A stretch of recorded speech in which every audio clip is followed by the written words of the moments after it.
Hello my loves, your favorite fabulous fairy here, and today we're going to be talking about signs that you're in a wrong relationship. A lot of us have been looking for that perfect relationship. Ooh, those two butterflies fly in front of me. Twin flame or soulmate relationships. I happen to be blessed enough to be currently in my twin flame relationship and with nothing but blue skies ahead as far as the eye can see, and I'm just very, very blessed, and I'd like to pass that on to as many people as I can and give them as many pointers as I can to finding that perfect person for themselves. So here are some signs that you're in the wrong relationship. I wrote myself a couple notes because I kind of had a lot to think about. Okay, words versus actions and promises unkept. If the person you're with has a lot of words and a lot of promises, but they don't keep them, their actions fall short 9 times out of 10, and a lot of times you're left wondering, well, why was I overlooked? How come it doesn't matter? What happened to you promising to go visit my family, or what happened to you promising to take me out, or where did that money go for rent? Those are questions that happen to a lot of people, and it's really, really sad, but you can do something about it. But you have to acknowledge this for yourself first and be the one to do something about it. Do you feel that you are heard, or that your feelings are often pushed away and told that they're not worth the effort or time to acknowledge and explore? For a lot of men and women out there, your feelings, and I will say this honestly, women, it's not just you. There's a lot of times that this happens for men, and I think that because they are supposed to be the quote-unquote stronger of the two, they are they're expected not to allow their feelings or emotions out. They're expected to keep them locked up and to not ever indulge in actually exploring them. This could be passed down from their father or their grandfather, or even from TV. And it's very unfortunate because a lot of times they explode. Instead of having a conversation, they explode at some point in time with all of this built up because they don't know how to express it in a positive way or a creative way that could be considered a little bit more nurturing. For those of us women, and I have gone through this, who have been with somebody who, it doesn't matter, they could have done something horrible to you, they could have shot your dog for no reason, and all of a sudden you're apologizing to them. I'm so sorry you had to do that for no reason, and now I'm sitting here bawling. I was in an extremely emotionally and physically abusive relationship. I've been in more than one. And so I know what it is to be on that side of the fence, where it doesn't matter what you say, you're in the wrong. It doesn't matter what they did to you, they're in the right. And it is exasperating. You feel like you can't breathe. You feel like you can't speak, and anytime you try to speak, you're basically shunned and told, to shut up, and that it isn't worth the person's time or effort to even go into or explore at all. And it can be absolutely devastating. If you're in a relationship where you feel that you can't speak, that somebody's always talking over you, always telling you how you feel and how your emotions are, telling you that your thoughts and feelings are invalid, and giving you a bunch of reasons why theirs always are and yours aren't, that is a huge red flag, and you need to start packing your bags and getting out. Now, I will say I have straight up left with nothing but my purse and my puppy before, and I've done it twice. And the thing is that it's scary, and you don't know where you're going to end up. I could have done it a lot safer. I didn't. I just kind of took off. And I'm not saying for you to ever put yourself in harm's way. Please contact even a shelter or someplace like that, because there's tons of women's shelters, there's tons of men's shelters, there's places that you can go to get away from abusive situations.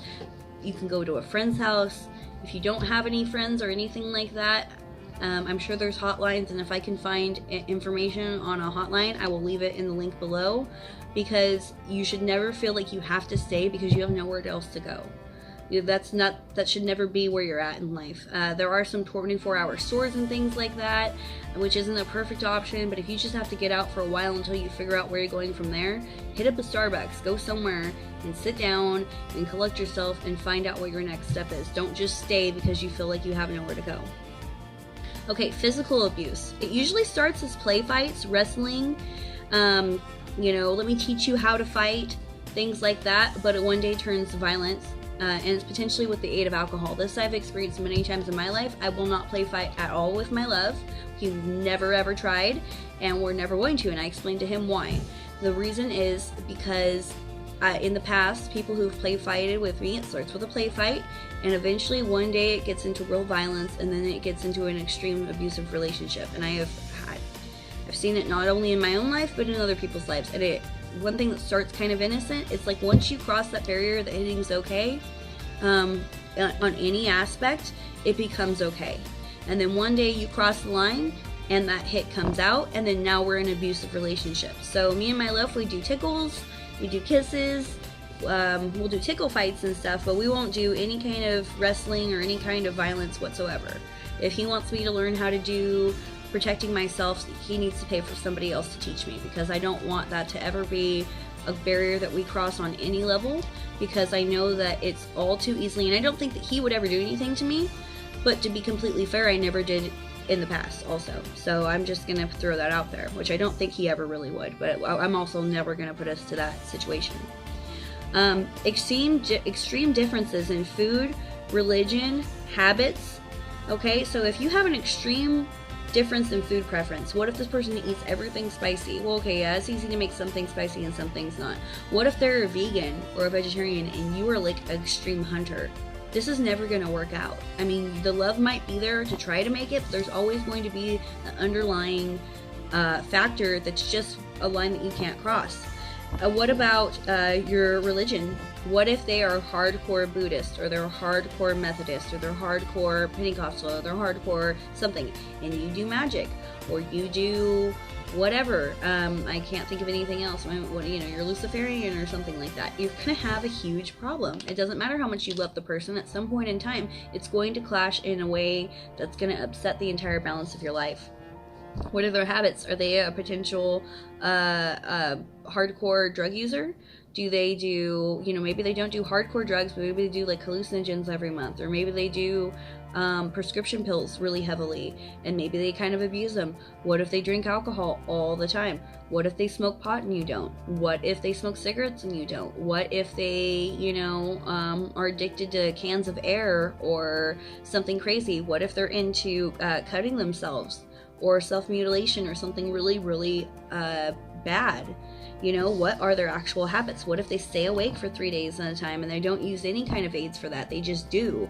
And, so think about these different things. What are these person's habits? Are they extremely clean? Are you extremely dirty? Vice versa. Are you going to always have to be cleaning up after them? Always picking up after them? If they listen to their everything at volume 60 and you like the house really quiet and they're always rocking music, that's eventually going to become a problem. So think about these things. Okay, are they verbally abusive at all? Do they put you down mentally or physically at all? If they're doing it a little bit, then they're going to start doing it more and more, because habits build like a snowball rolling downhill. They really do.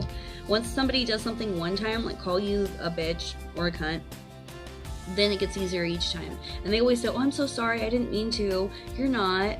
But then the next time that they get mad, it just flies out of their mouth that much sooner. And if that's not something you like to hear, me and my love call each other honey, my love, my king. I'm his koala, he's my tree, he's my bear, he's my beast, all sorts of things. But we aren't negative. We don't have any negative things that we say to each other, because again, that's a line that we never cross, because we never want to cross it. We have that respect for each other. If we ever get to the point where we're that mad, we walk away. We give each other time to breathe, and we come back and we talk like people when there's time to talk. Because you don't ever want to say something you can't take back. And you don't want that said to you either. Do they isolate you from your friends, your family, or your work? Tell you, oh, you don't need to work. I make enough money for the both of us. You stay at home all the time. Oh, I don't really like your family. Oh, those friends are no good for you. I've gone through all these things. Not with him, but with my past experiences. That is an extreme sign of abuse. And if you're trying to please them, and you're not going to baby showers, and you're not going to weddings, and you're not going to go visit your friends, and you're not going to birthdays, and you're not seeing your family, because you think you're gonna make them happy, here's a clue: they're never gonna be happy, and you're gonna have missed out on your life at the end of the day. Body tampering. Are they forcing weight on you or forcing you to be skinny? I've had the weight put on me in the past. Somebody kept forcing me, well, you need to eat, you need to eat more, this. I was gaining so much weight. I was at my heaviest ever, and it was really scary. And I found out later through help from other people that they was like, no, they were trying to get you to lose weight, so you lose hope, so you stop being so active, so you stop going out. Forcing piercing or body modification on you. I had somebody try to force a tattoo on me. I have no tattoos. This is drawings from last night. I have no actual tattoos on my body. I have my ears and my belly button pierced, and that's it. And I had somebody literally trying to force a tattoo on me, and after the fact they told me that they had given it to several other people. Had I found that out, I would have been like trying to get it burned off, to go to a surgeon, have it cut it off, whatever, something. So if they're trying to force something on you, you need to change your hair blonde. I only like you blonde. You need to lose weight, you need to gain weight, you need this piercing. Oh, you'd be really cool if you had these color eyes. I wish you'd wear contacts. Whatever it is, they're looking for somebody else, they're not looking for you, okay? Don't fit into their mold they're trying to put you in. Are they unreliable in times of need? They're not around, they don't text, they don't call, or you can't get a hold of them through text or call. They said they'd be there, or they really said that they, call me anytime, or they're supposed to be at home and they're not there and they're not calling you. You know something's up. If they're unreliable and they're not there for you, if you know that they've read your text and they're not responding, this person isn't worth your time. If it felt like a soulmate or a twin flame, but they don't rise as you rise. Now, I have this problem with a few people that I know where they think that they're with their twin flame or their soulmate, and I can't convince them otherwise, no matter what I do, right? But the proof is there, because these people are making leaps and bounds in their life to rise. They're doing health exercise, they're eating better, they're hanging around better people, they're doing hobbies, they're fulfilling their dreams, they're writing books, they're traveling, they're doing all this stuff. Meanwhile, their twin flame or soulmate is not. They're doing the opposite. They're not doing anything with their life. Their life seems to be going down the shitter. They're getting drunk, they're breaking things, they're losing their job, they're hanging out with the wrong people, they're not giving two craps about their appearance, they're, all this stuff. That is the first sign that is not the person for you. Because straight up, you guys rise together. On the days, I don't even have to talk to my love. I could wake up and know exactly what kind of morning he's having, if his mom's doing well or not, based on how I feel. And on the days I wake up and I should be having a good day. Oh man, I feel like crying. Why do I feel like crying? Contact him. Oh, something really bad happened. On days I wake up and I don't know why I'm so happy, I call him, oh babe, I just got a huge check. You know what I mean? It's like clockwork every single time. We actually went back, and on the day that his friend killed himself when he was 14 by jumping in front of a train, I went back in my journals and I actually was talking about suicide that day and how life wasn't worth it and blah blah blah blah blah blah blah blah. It was like a whole thing. It's scary. It's scary how creepily it is. If we're that connected, it's absurd to think that if you're doing all these positive things in your life, you got a new job, you're losing weight, you're doing all this and that they're just sitting at home farting and drinking and picking their nose and not caring, whacking off, right? If that's what it is, they might be a twin flame, but they're not your twin flame. And yeah, that can happen. You can feel that twin flame vibe, but it's not your twin flame. They're just in the proximity, and so you latch on because you want it so bad. And that's sad, but it's totally true. If they're not empathetic to your life, if something bad is going on in your life and they could care less, they're not trying to be there for you, they're not trying to help you, they rather talk about what's going on with them, they cut you off a lot, and they're just really, they could care what's going on in your life, then you're dating the wrong person. Now, don't feel like this is the end of the world. If you are checking off all these things on your list and you're thinking, oh crap, she's talking to me, get your affairs in order, move away if you're in the same house, or drop them like a hot rock, or whatever you can to get away from these people, and allow the room for the right people to come into your life. Be true to yourself. Realize what it is you want in your life, who it is you want in your life, not necessarily who as in the actual person, but who as in, they treat me like this, we talk to each other like this, we go on this kind of dates, he's this kind of wealthy, or she's this kind of beautiful, or whatever it is that you really want in your life. Write yourself a little checklist of what that person would be like. What's their religion? What's their favorite food? What kind of animal would they be in their mind if they could be an animal? Do they like animals? Are they outdoorsy? All these different things. What kind of things do they do for a job? Maybe they're independently wealthy. Maybe, whatever it is. Write it down so that you know. so that your soul knows for sure, and then realize you can have what you want and that person can come to you. Be your true, genuine self. Do things that are genuine to who you are, even if you've never done before. What if you love horses?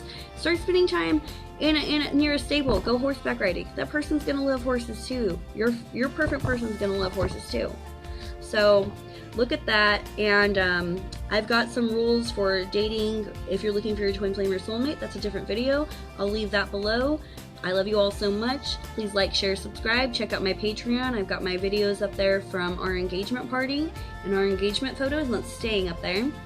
Patreon's only, but you can get access to that for only $1. Visit thefairyshana.com. Like, share, subscribe. I think I already said that. Alright, love you all. Bye.